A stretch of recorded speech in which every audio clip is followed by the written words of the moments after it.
Hello and welcome to The Stack. This week I had the pleasure to interview Almar Latour, CEO of Dow Jones and publisher of the Wall Street Journal. Plus, Joshua Glass, founder of Family Style. Enjoy the show.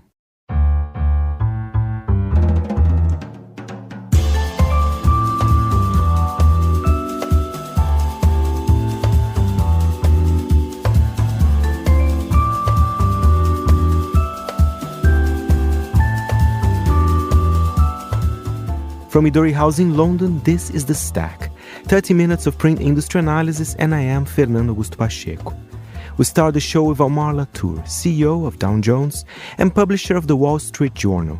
We had an in-depth conversation about the group's future plans, the efforts to secure the release of Wall Street Journal reporter Evan Gershkovich, and much more, and how the paper manages to stay above the political polarization found in many newsrooms. Here's Almar with more. I am a journalist at heart, and you never quite lose that instinct and that impulse. But I started as a news assistant for the Wall Street Journal, prior to that an intern. That was very early in my career. I was based in many different countries as a foreign correspondent, and it was in Brussels, in Stockholm, right here in London. A reporter as well in New York. I was a real scoop hound. I liked breaking stories, so I still feel that drive to get the story these days. I always feel it's a good sign when you start as an intern, and now look at you, So you started as an intern. Exactly. Yeah, there you go. Maybe that's why I was saying this as well. First of all, one question. We're definitely going to be talking about the Wall Street Journal here, but tell us about Dow Jones. What does the group encompasses? Because there are quite a few brands in this group, right? Yeah.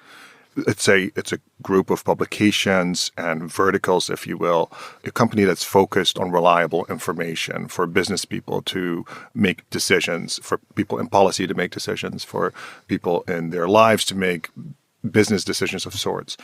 There are different areas of focus. There's business news. That's the Wall Street Journal, prime example of that. There is wealth and investing news and information. That's Barron's and MarketWatch. These are sizable publications in their own right with a devoted fan base. Then we have areas where there's news, but there's also data and analytics.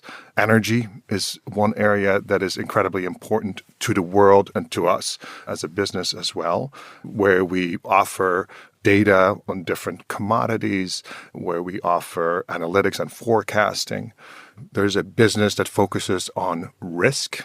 For example, as a company, how do you respond to sanctions, and how do you avoid doing business with people or entities that are on a sanctions list? There's a search engine, a business search engine called Factiva that has billions of articles that knowledge workers use. But Dow Jones is about reliable information for people to make decisions in their business life and in their personal lives. You mentioned reliable there. I mean, let's be honest, Omar, we're living in a kind of unpredictable world in the last years. Do you think people go to the source? Because I've been looking at the numbers of digital subscriptions and there's been growth among Dow Jones and the Wall Street Journal. Do you think that's one of the reasons people are looking for this reliability in a way? Well, there's so much noise and there's so much misinformation. There is so much opinion, often undeclared opinion, and so there's so much confusion. I think there's a great deal of anxiety around that among readers and consumers of news and information around the world. And so, yes, when people finally find a place where they feel, I can trust this information, I think that's comforting. I think it helps them in their daily lives. And yes, that translates into good business. Definitely for us, we have seen across Dow Jones a sharp increase in our business. For the Wall Street Journal itself, we have more subscriptions than ever before. We see that for Barron's, for MarketWatch as well. And so there is a premium for in your life. People put a premium on the reliability of information. That also means, as a business, we can treat this as a premium product. And I was reading one of your interviews, I mean, when you were talking about this growth as well, that you almost wanted to double down on what you guys do best, business. And of course, to be honest, I'm a fan of the brand. I love the magazine. I love the quirky articles. But is that your approach that, listen, guys, we do this well. We do business very well. So let's definitely focus our resources on that. Is that the approach you take? Yes, you have to, in modern day publishing, you have to be aware of what your strength is, of what your focus is. And I believe in order to be successful, you do have to double down on that. Now, the way we define business, one, it's of course narrating what's happening in the actual business world, but it's also the business lens on the wider world. And the articles that you're referencing, that type of coverage, we still retain that business lens, which is a little bit detached, but finding the unique angle, very often data-driven stories that come out no matter where we focus that lens. And so that's our strength. That's where we've decided, and definitely I've pushed us to make sure that we do stay focused and that we don't dilute our presence and dilute our focus at the expense of what we're really good at and what we're known for.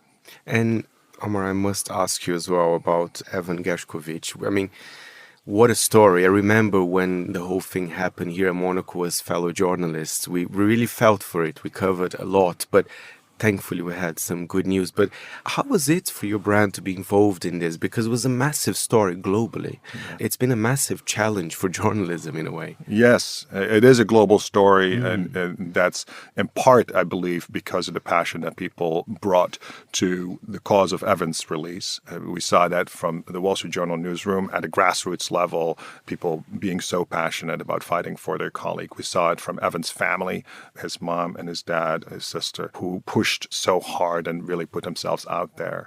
But we also saw it from the wider news media community. I don't recall a moment, not for decades really, where the entire industry came together and fought for one cause, in this case, the release of Evan.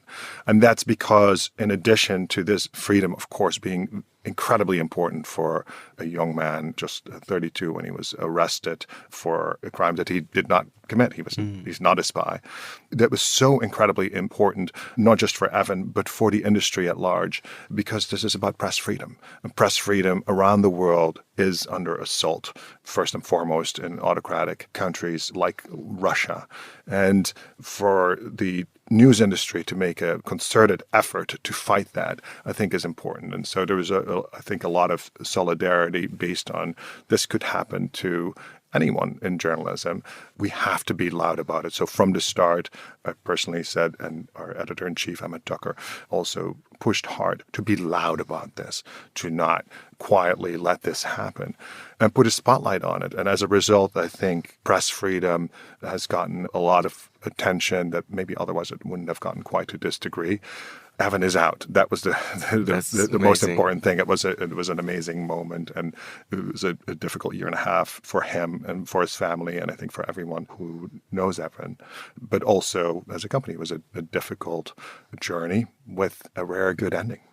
No, I can imagine. And you mentioned Emma. It's funny because I used to admire Emma's work at the Sunday Times here in the UK, and now she's doing a great job as well at the Wall Street Journal. How international actually is, because of course it's an American company, but how international is your audience and your reach? Yeah, we're a global entity. So Dow Jones as a whole is very much a global company. We have offices in 56 different locations around the world. We have a readership that spans across the globe. And so we are global. Our managers hail from different places around the world. And so when we talk about that business lens, I think it is important to also have a global perspective. So we are the Wall Street Journal and Dow Jones. Those are quintessential American brands, but they reach far beyond the U.S. And, well, talking about global and the U.S. now, of course, the American elections, I think they're coming out very soon, and we had a debate this week.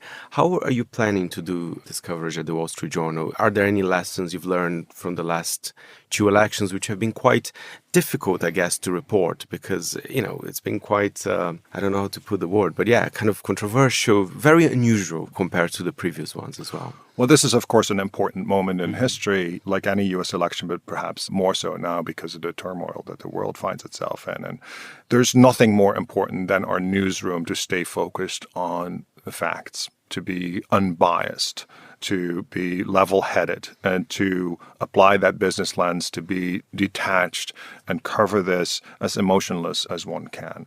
And I think this is where we uniquely have to put our emphasis, to say that when you come to the Wall Street Journal, when you come to our other publications, you are not going to get a biased perspective.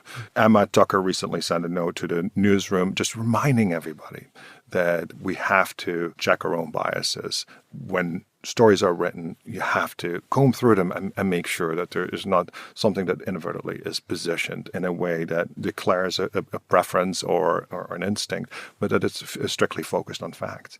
And that is so important because what we've seen, and this for businesses in media, this is hugely consequential. What we've seen in various election cycles is some news organizations leaning in heavily to a viewpoint or to a certain lens of what's happening to the country or to the world. And that can have a reinforcing mechanism with an audience that sort of becomes a fan base for that. But what you see as a business, maybe your audience goes up when those emotions are really, really high. But your audience can dwindle and your business can dwindle when that fervor of the fan base, of the readership or of the audience goes away. And so what you're then left with is a weakened business that's sort of catered to the moment.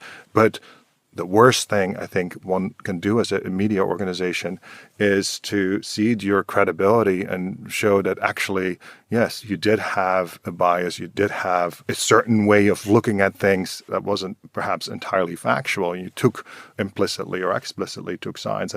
And that is something that once your impartiality is lost, it's hard to regain.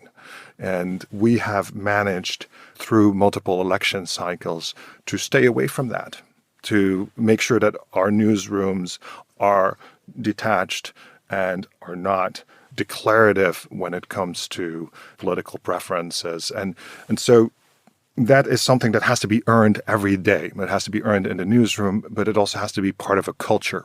We have a code of conduct that is really pivotal in that, where we remind our reporters, but also other employees who make it all possible, to not be engaged politically, to not be on social media sharing your viewpoint, even though that may be tempting because you see so many viewpoints come along and you may have individual feelings about that. But as a reporter and certainly as an institution, you have at our institution a responsibility to uphold that impartiality, that commitment to facts. And we are something of an oasis, I would say, in the wider news media landscape.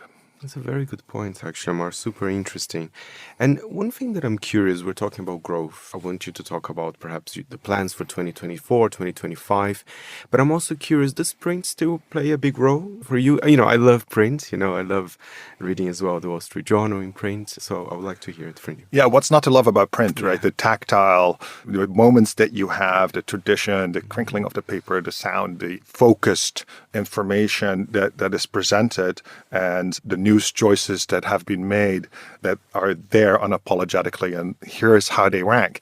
And that's a service. We have hundreds of thousands of very loyal customers who cherish and love print. I know this so well, of course, because I'm a print reader myself and my neighbors are too, but more so that if a Wall Street Journal print copy does not get delivered, I will know almost immediately. And I get letters and emails and calls based on that. But as a business, it's also important that as we put the customer first, that in fact does not mean you only go digital, because our customer wants the news and the perspectives and the facts that we offer in any way that they find comfortable.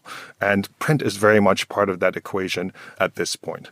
Now, of course, the print industry as a whole is undergoing massive changes. It's restructuring and such, but it's still a very important part of our business. And we will continue to offer print for as long as there are people who cherish that experience. And we take great pride in having a phenomenal experience in print. No, please continue. Please continue. So you're looking optimistic. Any new markets you're interested to invest? Perhaps Asia could be an interesting lookout for Dow Jones and the Wall Street Journal. Well, we have a strong presence around the world. We, for a long time, had a presence across Asia. Right after my visit to London, I'm off to Singapore, where we have our de facto Asian headquarters. We have hundreds of people that work there for Dow Jones. It's an area of growth. It's an area where there is also a premium on factual information. It's an area where business and geopolitical developments are so dynamic, and so we have to be there to understand the world and to explain the world and to have that business lens. We have to be in all parts of the world. And so Asia, very much part of that. Europe, of course, very much part of that. Where are there opportunities? I think in individual countries, there are opportunities. I think with the arrival of generative AI, now we've been players in AI for a long time through Factiva and through Dow Jones Newswires. With the arrival of generative translation is becoming easier. I was the editor-in-chief of the Wall Street Journal in Asia. It was based out of Hong Kong for a long time and started different publications in language, the Wall Street Journal in Japanese. We strengthened the pre-existing Wall Street Journal in Chinese. We did one in Bahasa to reach the Southeast Asian and Indonesian audience. We did one in Korean. But at the time, and that's not even that long ago, it's just over a decade ago, that took legions of translators. And with technology, you can do so much more when it comes to translation and so many other things. But as we're talking about having global reach, I believe that both our commitment to the global story and the world becoming more complex, that drives us to a place of being more active around the world. And the threshold for connecting with readers and with users and people who care about facts around the world, that threshold becomes lower. Business as a story, business as a community is global and has been for as long as memory goes back. And so that's a unique strength. And there are, unfortunately, very few publications, media organizations that have global reach these days. And I say unfortunately because I do think it's important to have that competition around the world. And I think it's important that as we grapple with major issues as to what the course of our societies around the world will be, it is important to have that global perspective and to understand the positions that governments around the world take, the trends that are happening in different nations and in different regions. If you don't have that full information, it's harder to make the right decisions. Clarence Barron, who was a publisher, the president of the Wall Street Journal, he owned Dow Jones 100 years ago or so. He liked to say, what we're about is truth to good ends. And I really liked that when I was the publisher for Barron's. I found this phrase or something close to it in one of his writings. And I so like that because we want to present facts and we invest a lot in getting those facts. But it's really about putting people in a position to make decisions that then lead to good outcomes. And for that to happen, we have to be global. We have to be experts in the core areas that matter to society at large, that matter to the business community.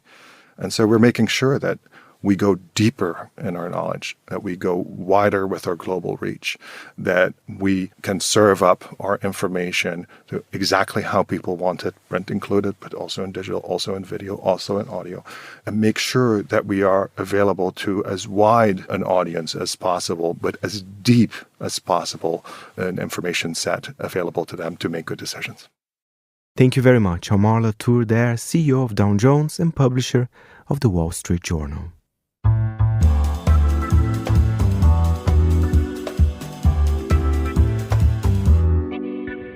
And now we head to New York to speak with Joshua Glass, founder of Family Style, a beautiful new magazine focusing on creativity, community, and cuisine throughout print editorial, digital content, and immersive experiential affairs. Here is Joshua with more. In America, we call family style when you eat together with your friends and you share everything. It's just sort of an informal word to explain that. And that's really the feeling that we try to create with everything that we do, from the print magazine to our digital content to our events.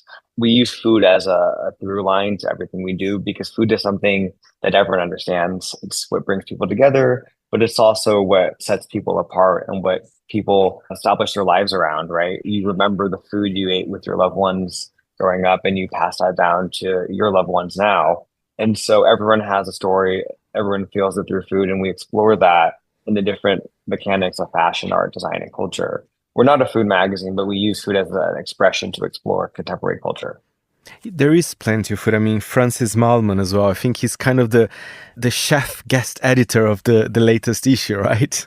Exactly. Yeah. I mean, don't get me wrong, food is a big aspect of what we do, but it's not the defining quality. Every issue does follow this motif of a dinner party. So we do invite a guest chef every issue. Our first issue was Gregory Gourdet. Gregory Gourdet is an American Haitian chef who grew up between New York and Haiti and really experienced what colonial culture means. He went through his own issues with material substance abuse. And I think I know he's come out on the other side extremely strong and extremely resilient. So now his kitchen, he has three kitchens, but his kitchen's all about progressive ideology and democracy and visibility in both a social stance, but also in terms of food, looking at what does a culture's food look like when the culture has been governed by other cultures for most of its existence. Francis Mallman, to your point, is sort of like one of the most iconic living chefs. And to have him be our guest editor of our second issue was a dream come true.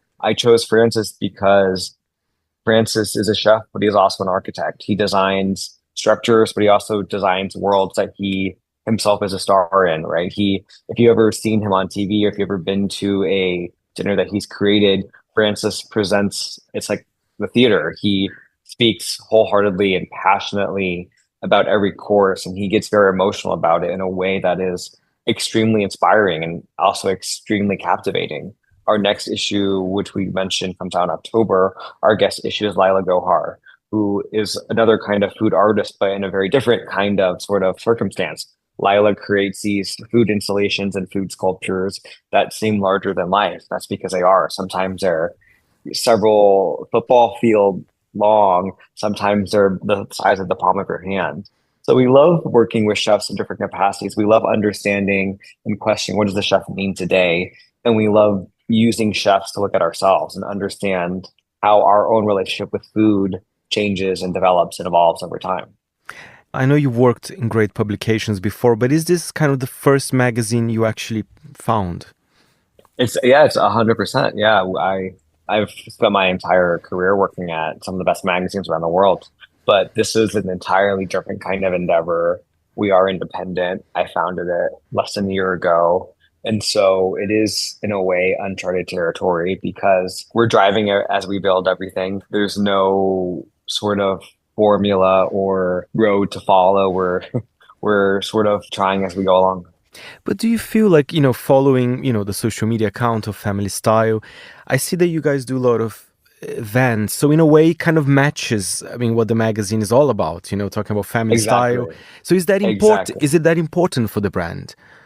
Yeah, I think like from a business conversation, it was really important to establish ourselves as both a high caliber publication, but also a well-rounded company. And so our business is 360. The magazine is my full heart. And I always say it's our brand expression, right? So we work on it very passionately, very diligently, almost all the time. If you zoom out, we do a lot of social and digital content, right? Whether it's on our website, through our Instagram, with our editors at large.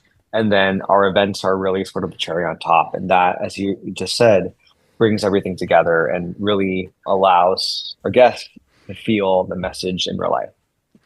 So how often actually the magazine comes out? Because, there's another one coming out very soon now in October.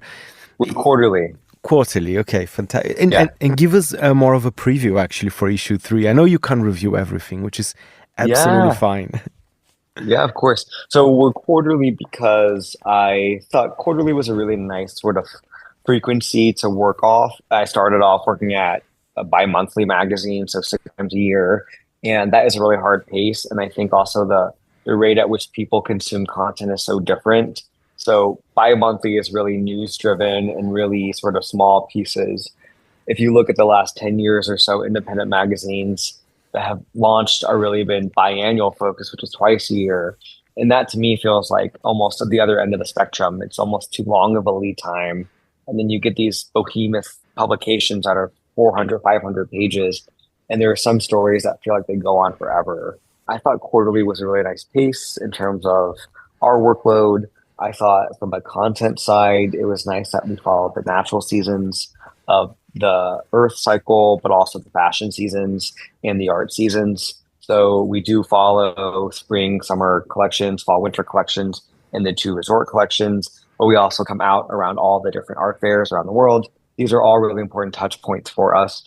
Every issue that we do does have a theme. And so our fall issue is our 3rd issue, which comes out in October, the theme of which is extremist every day. So we're looking at items and people and tools of normalcy, and how does extreme sort of exist in their lives, and what actually is extreme, and what does that mean, and how does that permeate. So it's a lot of fashion. It's our biggest fashion sort of moment yet. We're speaking to people that we've admired throughout my entire career, people like Haider Ackerman, Borisaju Dumi, who is a new young Nigerian designer who just came up, Alexander Fury, Daniel Hume, etc. It's a nice mix. It's not just fashion. We sort of approached our other topics, art, design, culture, with a fashion sensibility. So it is fully well-rounded, but it's a lot of fashion pages, which I'm really excited because we haven't really done so much fashion so far yet. Oh, that's fantastic. And Joshua, you are based in New York. I'm curious, do you still see kind of New York as this great place to make magazines? I mean, it is always a fantastic city, but of course, there's been some challenges about the newsstands and everything. But please, go on and defend New York for us. I mean, I love New York. I don't think I would ever leave New York. I've been offered the opportunity a few different times to go abroad and to go west. I think New York is the center of culture for art and fashion, really. I mean, of course, there are other meccas. You can have a mecca wherever you'd like it to be. And you can look at the art market is booming in Los Angeles and it's booming in Sao Paulo, etc. But I think, like, at least nationally in America, New York is the most interesting place. We're in between America and Europe. We do a lot of work in Europe. It's an extremely expensive city. It's an extremely challenging city. I've been here for almost 18 years. I know firsthand how hard it is. But I think it's also extremely rewarding, right? So when I meet with a photographer who doesn't have a studio and is struggling to get by, off their 1 or 2 commercial gigs, I understand it's hard. And it's hard to take a risk on doing editorial. But I think the opportunities in New York outweigh the challenges and the cons. We are based here primarily, but we do have another office in London.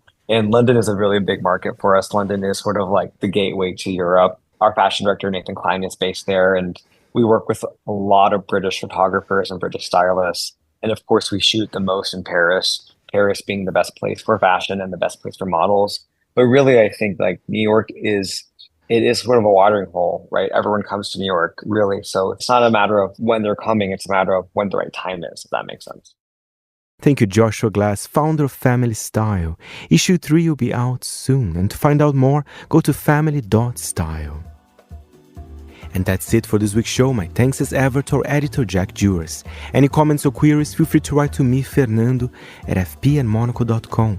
And remember, we're back next Saturday at 10 a.m. London time. Meanwhile, you can always listen again at monocle.com and subscribe to the show on Apple Podcasts and Spotify. We're even on YouTube. You've been listening to The Stack. I'm Fernando Augusto Pacheco. It's goodbye from me.